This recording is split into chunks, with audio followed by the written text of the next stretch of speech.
Today's February 20th, 2026, what would have been Kurt Cobain's 59th birthday, which means it's time for the yearly tradition of honoring the memory of my favorite guitarist with a gear collection video. In this video, I will be showing you all 20 of my Nirvana guitars. And new to this year's collection video, you'll get to hear how every single one of them sound, as I play them using my favorite Nirvana tones I've dialed in so far. My amp setup will switch around a lot depending on what guitar I'm using. Every single guitar will be played through a preamp pedal that's going into my Mesa Boogie 5-band EQ pedal, which is then going into my IR loader pedal. The IRs will change depending on the era, but you will see on screen everything I'm using and my settings as they are being used. There will be two exceptions to this where I'm not using a preamp pedal, but those will be noted as we get there. There is a lot of ground to cover with 20 guitars, so this is probably going to be a longer video. So sit back, get comfortable, and let's dive right in. First up is my lone bass guitar. This is a 2017 Ibanez Black Eagle 40th anniversary reissue. This is the same model that Krist Novoselic played throughout Nirvana's entire career, particularly in the Bleach era. There's a really great quote from this issue of Bass Player magazine where Krist says, "If you want to get that Bleach sound like on the song Blue, you just need a Black Eagle tuned to D, and that's that sound. I just did that the other day and it sounded exactly the same."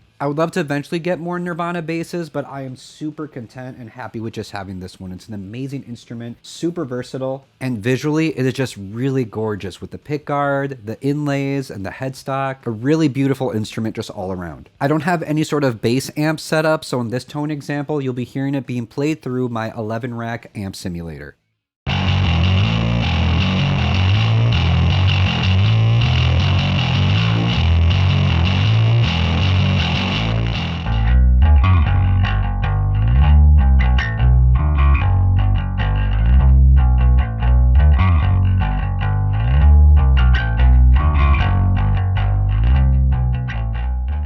For the guitars, we'll be going in chronological order as to when they were used in Nirvana. So starting off with the Bleach era, we first got what I like to refer to as my Bleach Stang. This is a Krist Store Bleach Mustang modified to have a vintage Univox High Flier Phase 3 humbucker, the same exact pickup that Kurt would have had in his Bleach Stang. This is a replica of Kurt's first Fender guitar. That guitar went through many different looks, but this is modeled after my favorite form of it, while it had the Soundgarden sticker and a vinyl pickguard. I really love the sound of a Univox humbucker, but I much prefer the feel of a short scale Mustang versus a high flyer. So this combo is absolutely perfect for me, and it absolutely nails that Bleach era studio sound.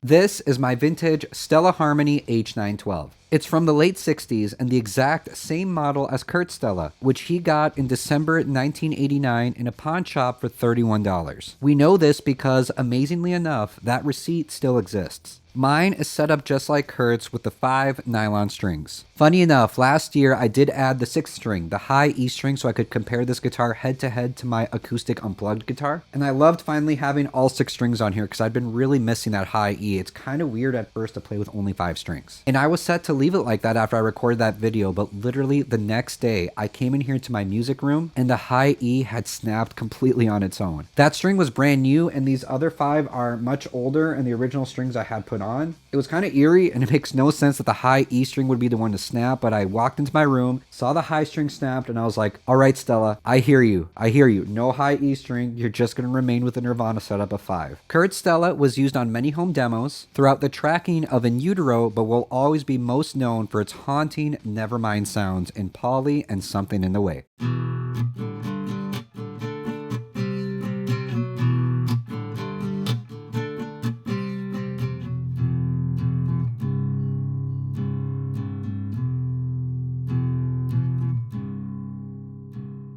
Next up is what I consider to be one of my most unusual and unique looking guitars in the collection, my KC SG. This is my build of Kurt's short-lived Gibson SG, which he used for about 6 weeks in early 1990. This is an Epiphone SG tribute in the online exclusive aqua finish. It's got an Eastwood high Flier humbucker, large harmonica-style tunomatic bridge, completely rearranged controls to match Kurt's, 70s Gibson-style inlays, and of course, a lot of tape. A very short-lived guitar in the big picture, but arguably one of the most unique.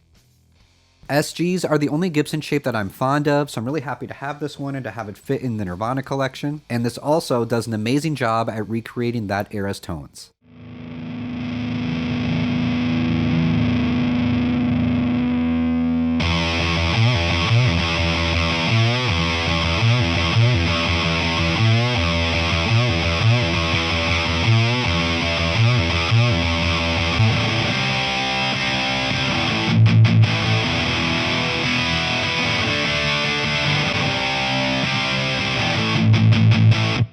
And now for my absolute favorite Bleach era guitar, my Epiphone ET270. This was made in Japan in 1971 and is completely stock. It's the same exact model Kurt used heavily from January 1990 to April 1990, easily his main guitar in this time period, and presumably it was used at the Smart Sessions in April of 1990. Those songs are now known as the NEVERMIND demos. In my opinion, this is the most underrated and overlooked Nirvana guitar just in general. These single coils have amazing crunchy cleans, and they sound huge with almost any distortion pedal. The red finish is gorgeous, and it has a skinny Japanese neck that just feels amazing, and it's so easy to play. Easily in the top 3 of my entire collection, and one of the guitars that calls to me the most.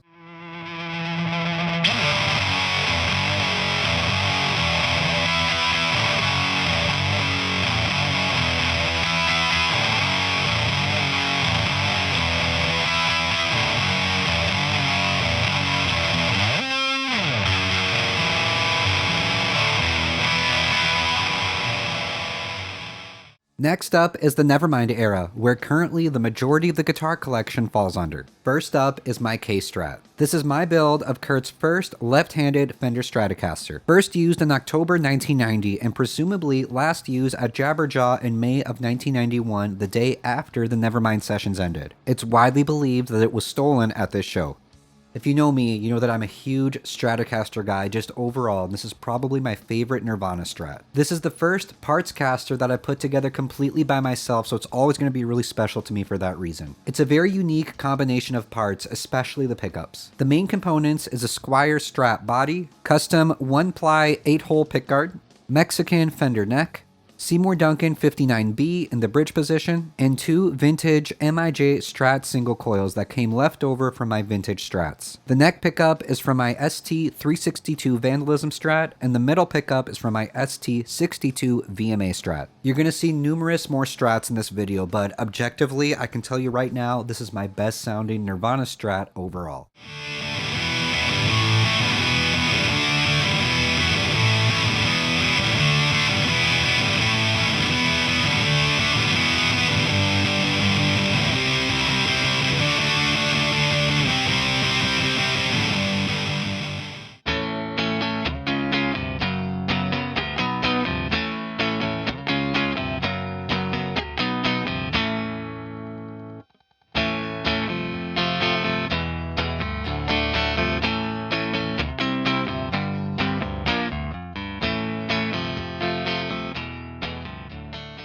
Next up is another one that's very visually unique. This is my Tom Strat, and Tom stands for Tunomatic. It's named after the very unusual bridge setup. My build of a Stratocaster that Kurt played in various different forms throughout 1991. Mine is modeled specifically after the Roxy August 1991 show. I went for this look because this show has the best high quality pictures that are currently available of this guitar being used. And personally, I always think of these photos first when I think of this guitar. This is a part caster that was made and set up completely by my amazing guitar tech Jeff of Lomic Guitars. It's made up of a Squier body, a blank Mighty Mite neck, Tex-Mex single coils, a Seymour Duncan distortion whose logo I have scratched off to better match Kurt's, and a Goto 2-pneumatic bridge and stop tailpiece. We know thanks to guitar tech Ernie Bailey that in its first form this guitar had a Seymour Duncan 59N at the NEVERMIND sessions. It's still unknown exactly what pickup was in it afterwards when it was repaired with the 2-pneumatic bridge and used on the NEVERMIND tour in the fall of 1991, but I put the Seymour Duncan distortion in there off of Ernie's recommendation that he gave to me, and I'm so glad that I did. It's a really aggressive, in-your-face pickup that does a great job at getting the vibe of those sweaty and chaotic fall 1991 club NEVERMIND shows.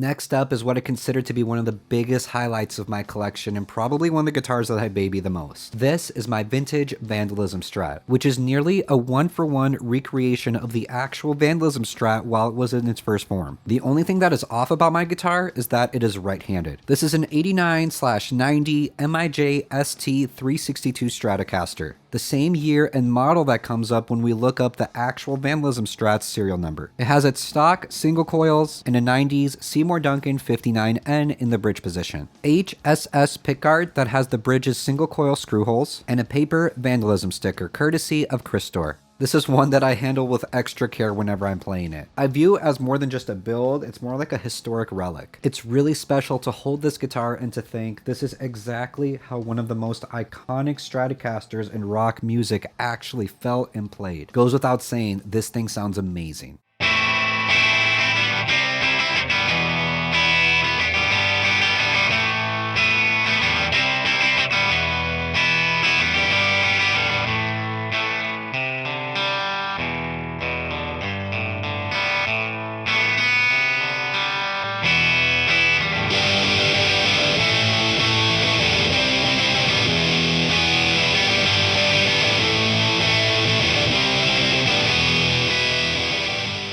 We're not done talking about the Vandalism Strat yet, because next up is my Paradiso Strat. This is a Chris Store Vandalism Strat that was originally his Paramount Strat with the Seymour Duncan 59N, but I modded it to be visually closer to the Paradiso show. The changes I made spec-wise are switching out the neck to be a blank 80s MIJ Kramer neck, and Fender Ventera 60s single coils. Chris's Relicine is on a tier of its own. This guitar looks like it belongs in a museum. It's really fun to have a before and after / clean and road worn editions of the most iconic Nirvana Strat.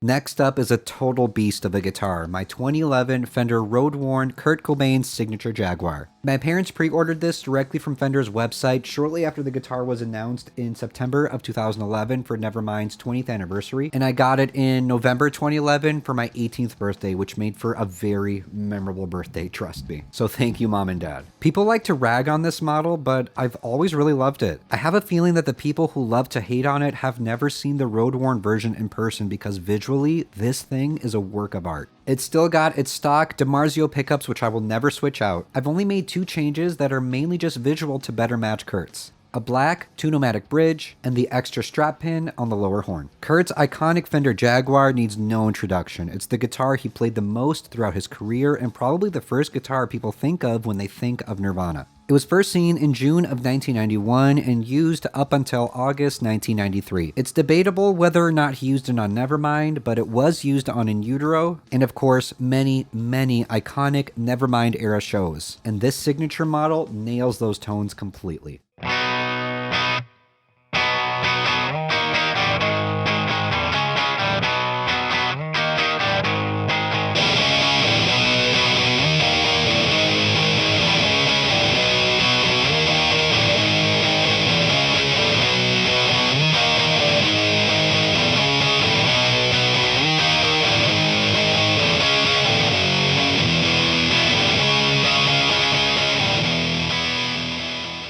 Next up, we got what is visually the prettiest Nirvana guitar I own and will probably ever own. My Fender Competition Mustang. Modeled, of course, after Kurt's iconic 1969 Competition Mustang that was used in the Smells Like Teen Spirit music video and is currently the most expensive electric guitar in the world after it sold for $4.6 million in 2022. Aside from just being absolutely gorgeous, this guitar is really special to me for multiple reasons. This was my wife's wedding present to me back in 2017. The initial paint job on it was very rough and not well done at all, but I loved it nonetheless for many years like that. But then for my 30th birthday, my wife got it professionally repainted so it can finally have that pristine and perfect look that a Nirvana Competition Mustang deserves. Along with the repaint, I had my tech Jeff install the two-pneumatic bridge and 80s Seymour Duncan hot rails. The best part of this guitar sonically is that the hot rails have a coil split option. With the bridge switch in the up position, it's now in single coil mode, so I can get in the ballpark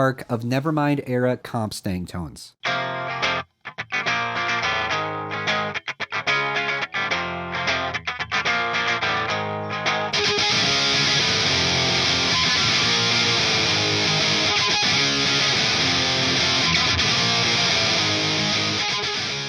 But with the switch in the down position, I get the sound of the full hot rails to get that late 1992 / in utero sound.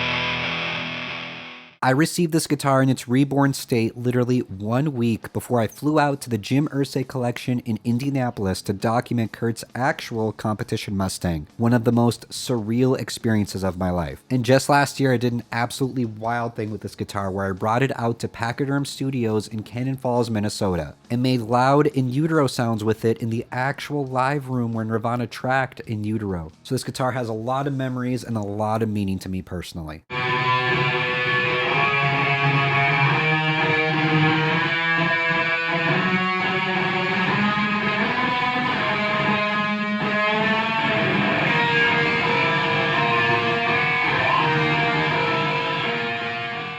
Next up is another one that I consider to be one of the prettiest in my collection, my Courtney Telecaster. This is a Chris Store Courtney Tele that I have modded to have a Fender Telecaster neck and Fender Ventera 50s Telecaster single coils. It is modeled after Kurt's Tele as it was in early 1992 on the Pacific Rim Tour when it was completely stock. For me personally, the highlight of that tour is the D-standard performances of Come As You Are and Lithium. So I keep this guitar in that tuning, and the cleans on this is just sublime. One of my best guitars for cleans easily.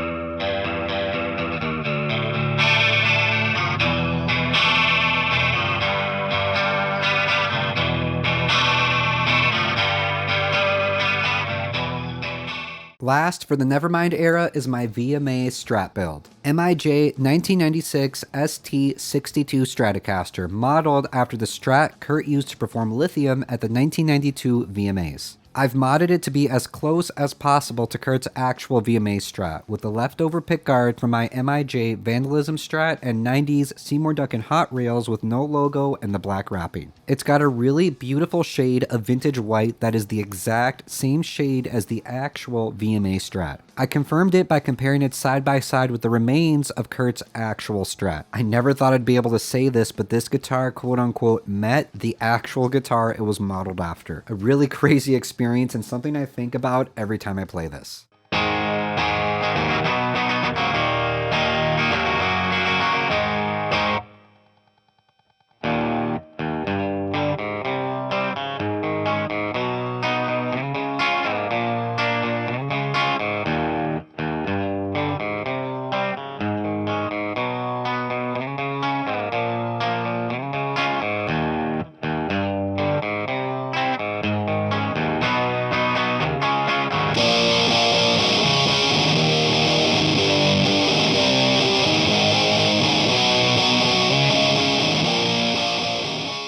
Last but not least is my personal favorite time period for the band, the In Utero era. First up for this era is actually what is my very first Fender and first Nirvana guitar. This is the one that started it all. This is my Roseland Spec MIJ Fender Jag-Stang. 1995 Japanese Jag-Stang with mods inspired by Kurt's Fiesta Red Mustang as it was on July 23rd, 1993 at the Roseland Ballroom in New York. The mods are a red Tort pickguard and Seymour Duncan JB Jr. Another really special one because of all the guitars you're seeing in this video, this is the one that I've had for the longest amount of time, and this is one that I used a lot with my band NEVERMIND, both playing shows and in studio. Something I'll never forget is we were setting up for a show once, and the guitarist from another local band that was also playing that night came up to me and said, "Whenever I think of your band NEVERMIND, I think of Eric and his red Jag-Stang. That guitar is so you." I was so flattered and have never forgotten that comment. It really left an impression on me.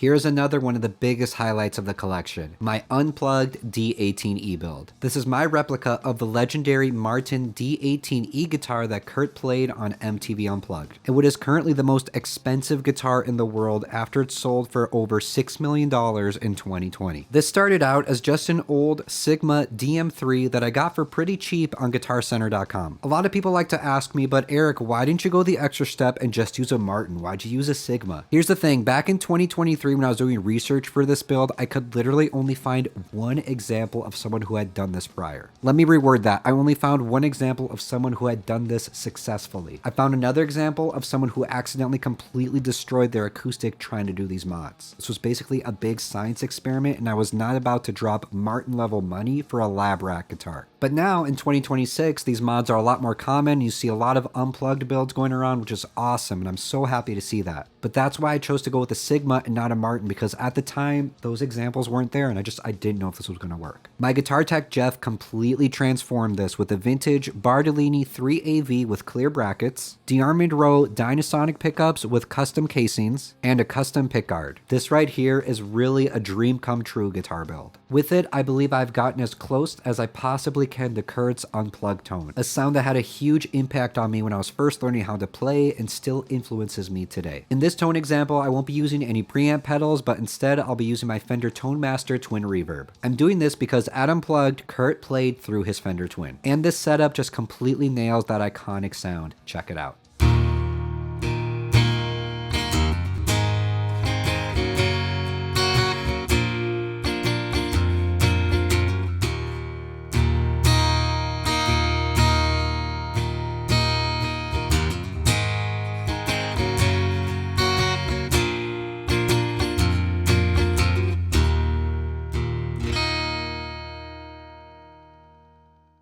And now we have gotten to my number one favorite guitar, my Skystang 1. This is a 2012 Japanese Fender Kurt Cobain signature Mustang that has been modded to be as close to Kurt's Skystang 1 as possible. That guitar was Kurt's most played Fender Mustang and his number one for both legs of the In Utero tour. It was first seen on the first date of the tour and last seen at Nirvana's last show. I had this guitar stock for a really long time because initially I was worried about ruining its value. But after many years, it finally hit me, this is a guitar I'm never going to part with, so I should prioritize not its resale value, but how happy I am with it. I then put it through its first round of mods. White Seymour Duncan JB, white single coil cover, white pickup switches, and small post Nashville style two-nomatic bridge. It wasn't too long after these mods that I had one of the absolute most surreal days of my life. In October of 2023, I partnered with Julian's Auctions and I got to document and play Kurt's actual Skystang 1. Being handed a guitar that means so much to me by Nirvana guitar tech Ernie Bailey himself, and getting to ask him questions about it one-on-one is a life highlight that I will never forget, and I never take it for granted. After this experience, I could not stop thinking about how I wanted my Skystang back at home to look just like Kurt's Skystang as it was in my lap as I played it.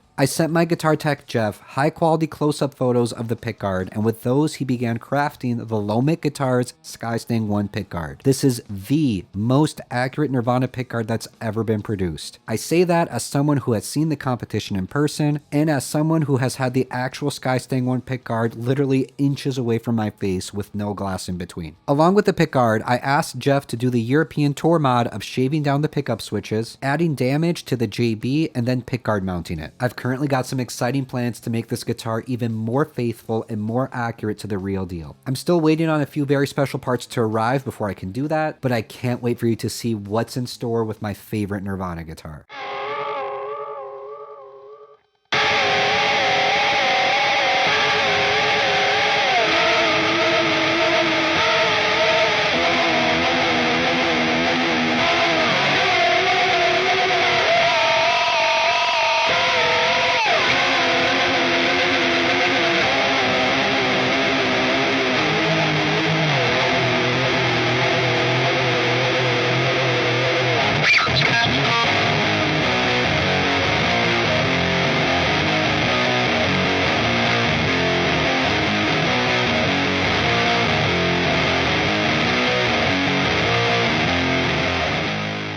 Next up is the most recent addition to my collection, what I consider to be my personal holy grail Nirvana guitar. This is my Skystang 2, which is a 90s MIJ MG69 Mustang with full Skystang mods. The body is a 1995 MG69, and the neck is a 1993 MG69 with a refinished headstock to better match Kurt's. This has become my favorite neck that I've ever played and ever owned, as it feels exactly like Kurt's actual Skystang neck, and I have never forgotten how that felt. It's got a 90s Seymour Duncan JBJ, just like the real Skystang 2, and an absolutely beautiful and perfect custom pickguard made by my great friend Chris over at Chris Store. I've always dreamed of having a legit all-out 90s MG69 Skystang, and this has gotten me the closest I have ever gotten yet to my absolute favorite Nirvana tones.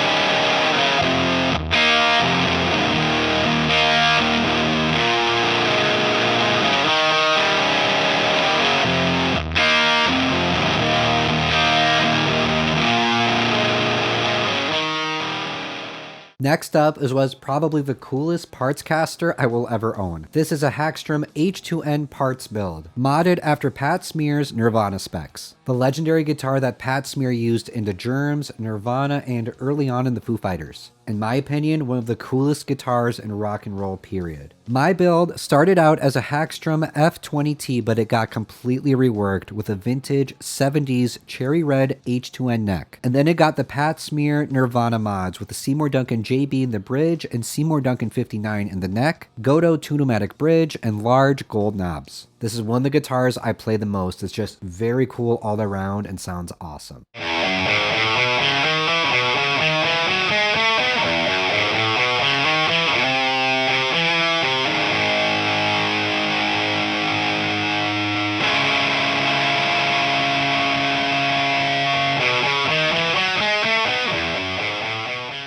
Next up is my Eastwood Phase 4 High Flyer, which is a faithful replica of the High Flyer that Kurt used in the Heart-Shaped Box music video. According to LiveNirvana.com, this High Flyer was used for one performance on the UTERO tour on October 21st, 1993. While this is technically an UTERO era guitar, it's always been one of my go-tos for Bleach and pre-Bleach tones. Just last year, I switched out the pickups to Curtis Novak Phase 3 humbuckers, and it was a massive upgrade. This guitar already did a really great job getting those early tones before, but now it does it even better.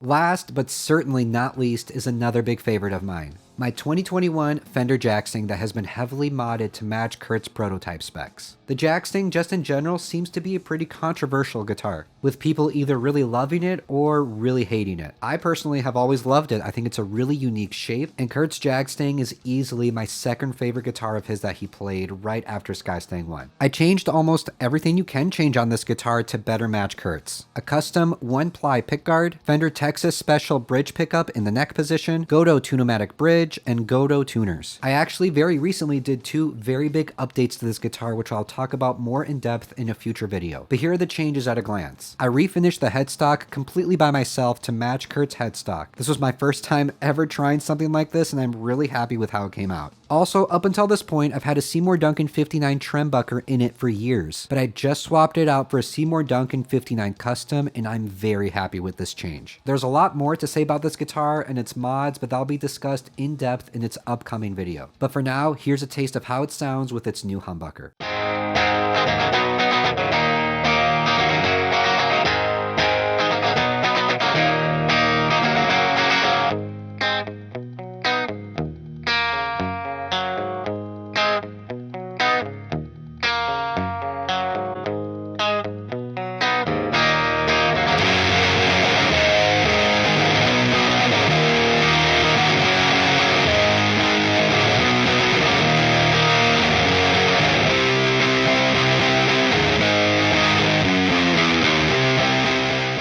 And that, everyone, is my complete Nirvana guitar collection as of now. It's been an insanely wild ride as we've been exploring and diving into Nirvana's legacy one guitar at a time here on the channel. I will never be able to thank you all enough for joining me on this obsessively nerdy journey. As I've always said, the collection is always growing and never complete. Thank you so much for watching, and an extra special shout out to my Patreon supporters. Be sure to follow me on Instagram and TikTok at Nirvana Guitars. Subscribe right here on YouTube for more weekly Nirvana gear videos, and I'll see you in the next one.